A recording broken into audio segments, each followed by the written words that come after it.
I'm really glad, Adam, that you raised Juan, because we've been doing Democracy Now! Together for all of its 20 years. We began in 1996 as the only daily election show in public broadcasting. We're basically planning to do this for 9 months. The election happened, and then we'd fold up the operation, move on to another project. But there was more demand for it after the election than before. That was the election of, it was President Clinton versus Bob Dole versus Ross Perot.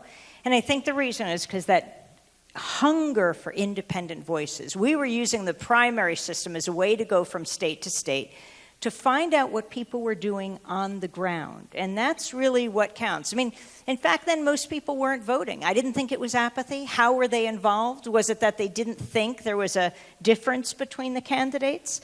Was it the obstacles that are put in the way to people voting? And those have only increased now over this 20 years.